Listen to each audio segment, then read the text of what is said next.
ఎంత నిఘా పెట్టినా ఎంత కట్టడి చేసినా స్మగ్లర్లు తమ దందా సాగిస్తూనే ఉన్నారు. రోజు రోజుకు కొత్త తరహాలో దందా నిర్వహిస్తున్నారు. ఇలాగే చెన్నై ఎయిర్పోర్ట్లో ఇద్దరు స్మగ్లర్లు ఏకంగా 56 కిలోల కొకైన్తో పట్టుబడ్డారు. వారు కొకైన్ను తీసుకురావడానికి ఉపయోగించిన విధానం చూసి కస్టమ్స్ అధికారులే ఆశ్చర్యం వ్యక్తం చేస్తున్నారు.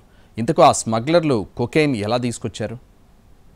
ఇక్కడ గోల్డ్ కలర్ డబ్బాలో ఏముందో తెలుసా? అరే, ఇదేదో చాక్లెట్ డబ్బాలా ఉంది అనుకుంటున్నారా? అవును, అవి చాక్లెట్లే. ఇంటర్నేషనల్ గా మంచి బ్రాండెడ్ పేరు పొందిన ఫెరెరో రోచర్ బ్రాండ్కు చెందిన చాక్లెట్లవి. చూడ్డానికే నోరూరిస్తున్నాయి కదా. అమెరికాలో మాత్రమే దొరికే ఈ చాక్లెట్లను చాలా మంది ఇండియాకు తెప్పించుకుంటూ ఉంటారు. కానీ ఈ చాక్లెట్ల మాటున కొంతమంది డ్రగ్స్ దందా చేస్తున్నారు. చెన్నై ఎయిర్పోర్ట్లో ఈ బాగోతం బయటపడిందే. ఈ తెయ్యని చాక్లెట్ డబ్బాలు ఓపెన్ చేస్తే అత్యంత ఖరీదైన కోకైన్ డ్రగ్ బయటపడిందే. ఒకటి కాదు, రెండు కాదు, ఏకంగా 56 కిలోల కోకైన్ డ్రగ్ ను ఈ చాక్లెట్ల మాటున తరలిస్తున్నారు స్మగ్లర్లు. అంతర్జాతీయ మార్కెట్లో దాని విలువ దాదాపు 100 కోట్ల వరకు ఉంటుందని అంచనాలు ఉన్నాయి. చెన్నై ఎయిర్పోర్ట్లో ఇథియోపియా నుంచి ఓ విమానం ల్యాండ్ అయ్యింది. ఓ ఇద్దరు వ్యక్తులు కాస్త అనుమానాస్పదంగా కనిపించారు. దీంతో కస్టమ్స్ అధికారులు వారిపై నిఘా పెట్టారు. చివరికి వారికి చెందిన లగేజీని తనిఖీ చేయడంతో ఈ చాక్లెట్లు బయటపడ్డాయి.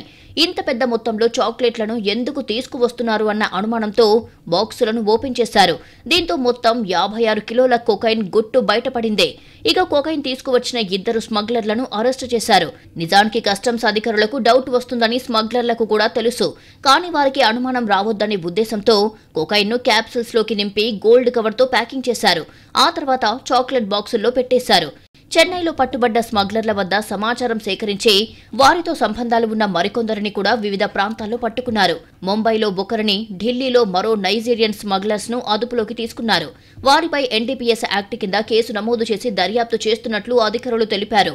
ఇంత పెద్ద మొత్తంలో కొత్త తరహాలో డ్రగ్స్ ఇండియాకి తీసుకువచ్చిన వారి వెనకాల ఎవరు ఉన్నారు అనే దాని మీద పూర్తి స్థాయిలో దర్యాప్తు చేస్తున్నట్లు చెబుతున్నారు.